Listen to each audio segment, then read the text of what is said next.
বেশ কিছুদিন ধরে আমার শুটকি মাছ ভর্তা খেতে অনেক ইচ্ছা করছিল, কিন্তু আমি এতটাই অলস যে শিলপাটায় ভর্তা করে খাওয়ার মতো ধৈর্য আমার নাই। যেহেতু পাটায় বেটে ভর্তা করতে পারবো না, তাই ভাবলাম শুটকির এই ভুনা রেসিপিটাই করে ফেলি। এটা দেখতে অনেকটা ভর্তার মতো হলেও এটা কিন্তু শুটকি মাছ ভুনা। সো হ্যালো এভরিওয়ান, আসসালামু আলাইকুম। আশা করছি সবাই অনেক ভালো আছেন। আলহামদুলিল্লাহ, আমিও ভালো আছি। আমার আজকের রেসিপি হচ্ছে শুটকি মাছ ভুনা। তো কথা না বাড়িয়ে চলুন শুরু করি আমার আজকের রেসিপি। তো শুটকি মাছ ভুনার জন্য এখানে আমি ফার্স্টে 3টা শুটকি মাছ ভালোভাবে ক্লিন করে নিচ্ছি। এটা কি শুটকি মাছ আমি আসলে জানি না, এটা কক্সবাজার থেকে নিয়ে আসা হয়েছিল। যাই হোক, হবেই কিছু একটা। তো আমি ফার্স্টে মাছের আঁশগুলো ভালোভাবে ছাড়িয়ে নিচ্ছি। মাছের আঁশগুলো ছাড়ানো হয়ে গেলে এবার আমি একটি কেচি দিয়ে কাঁটাগুলো কেটে নিচ্ছি। একইভাবে আমি সবগুলো মাছের আঁশ ছাড়িয়ে কাঁটাগুলো কেটে নিচ্ছি। ভিডিওতে সব কিছু দেখাতে গেলে ভিডিওটা অনেক বেশি লং হয়ে যাবে, এজন্য আমি একটা মাছ ক্লিন করে দেখিয়ে দিচ্ছি। মাছের আঁশ এবং কাঁটাগুলো কেটে নেওয়া শেষ। এবার আমি মাছের মাথাগুলো কেটে বাদ দিয়ে দিচ্ছি। 3টা মাছেরই আমি মাথা কেটে বাদ দিয়ে দিলাম। আর একদিকে আমি চুলায় গরম পানি বসিয়ে দিয়েছিলাম, পানিটাও হয়ে গিয়েছে। এখন এই পরিষ্কার করা মাছগুলো আমি গরম পানির মধ্যে দিয়ে দিলাম। একদম ফুটন্ত গরম পানির মধ্যে আমি মাছগুলো আধা ঘন্টার মতো ভিজিয়ে রেখেছিলাম। মাছগুলো ভেজাতে দিয়ে আমি শুটকিতে যে পেঁয়াজ রসুনগুলো লাগবে সেইগুলো রেডি করে নিচ্ছি। এখানে আমি 5-6টার মতো পেঁয়াজ নিয়েছি এবং 4-5টার মতো রসুন নিয়েছি।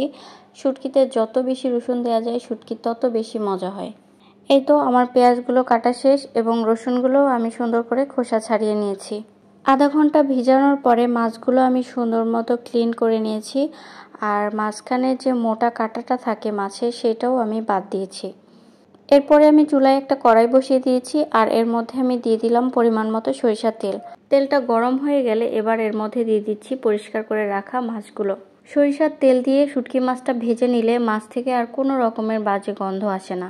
মাছগুলো 3 থেকে 4 মিনিটের মতো ভেজে নিয়ে হালকা লাল কালার হয়ে আসলে আমি মাছগুলো তুলে নিচ্ছি।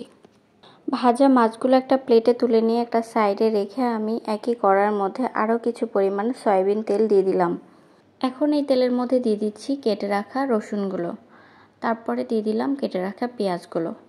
পেঁয়াজ রসুনগুলো এবার তেলের সাথে ভালো মতো ভেজে নিতে হবে। পেঁয়াজ রসুনগুলো হালকা ব্রাউন কালার হয়ে আসা পর্যন্ত ভেজে নিতে হবে। এই তো পেঁয়াজ রসুনগুলো ভাজা শেষ। এখন আমি এর মধ্যে দিয়ে দিচ্ছি বড় 1 চামচ পরিমাণ আদা রসুন বাটা, সাথে দিয়ে দিচ্ছি পরিমাণ মতো লবণ, 1/2 চামচ পরিমাণ গুঁড়া মরিচ ও 1/2 চামচ পরিমাণ হলুদ, সাথে দিয়ে দিচ্ছি 4 থেকে 5টি আস্ত কাঁচামরিচ এবং ভেজে রাখা শুটকিগুলো। এখন সব উপকরণগুলো একসাথে ভালোভাবে কিছুক্ষণ ভেজে নিতে হবে। 6 থেকে 7 মিনিটের মতো আমি ভালোভাবে সব মশলাগুলো কষিয়ে নিয়েছি। এখন আমি এর মধ্যে দিয়ে দিচ্ছি পরিমাণ মতো পানি। পানিটা একটা পরিমাণ করে দিতে হবে, খুব বেশি পানিও দেওয়া যাবে না, আবার একদম কমও দেওয়া যাবে না। মশলাগুলো যেন ভালোভাবে সিদ্ধ হয়ে একটু মাখা মাখা হয়ে যায়। কিছুক্ষণ জাল করে পানিগুলো সব শুকিয়ে নিতে হবে। পানি শুকানোর এক পর্যায়ে দেখা যাবে উপর থেকে তেল ছেড়ে আসছে। এ পর্যায়ে দিয়ে দিচ্ছি আমি ধনিয়া পাতা কুচি। এই রেসিপিতে আমি ধনিয়া পাতাটা একটু বেশি ব্যবহার করি, আমার কাছে ভালো লাগে। ধনিয়া পাতাগুলো দেওয়ার পরে আমি আর বেশি জাল করব না, শুধু ধনিয়া পাতাগুলো শুটকি ভুনার সাথে ভালোভাবে মিশিয়ে নিলেই হয়ে যাবে আমার আজকের রেসিপি। এই তো তৈরি হয়ে গেল আমার শুটকি ভুনা বা ভর্তাও বলতে পারেন আপনারা। দেখুন কত লোভনীয় লাগছে এটা দেখতে, আর খেতেও এটা অসম্ভব মজার। এটা রান্না করেছি আমি 2 দিন আগে আর আমি ভয়েস ওভার করছি আজকে। তো এটা ভয়েস ওভার করতে বসেও আমার দেখেই একদম খেতে ইচ্ছা করছে আবার। এইরকম শুটকি ভুনা টেবিলে থাকলে চোখ বন্ধ করে 1 প্লেট ভাত শুধু এই ভুনাটা দিয়েই খেয়ে ফেলা যাবে। যারা এখনও শুটকি ভুনার এই রেসিপিটা বাসায় ট্রাই করেন নাই, তারা আমার এই ভিডিওটি দেখে অবশ্যই বাসায় ট্রাই করবেন। আশা করছি আপনাদের সবার ভালো লাগবে। আর আমার এই রেসিপিটা কেমন লাগলো সেটা অবশ্যই কমেন্ট করে জানাবেন। আজকের ভিডিওটি এখানেই শেষ করছি। দেখা হবে নতুন কোনো ভিডিওতে।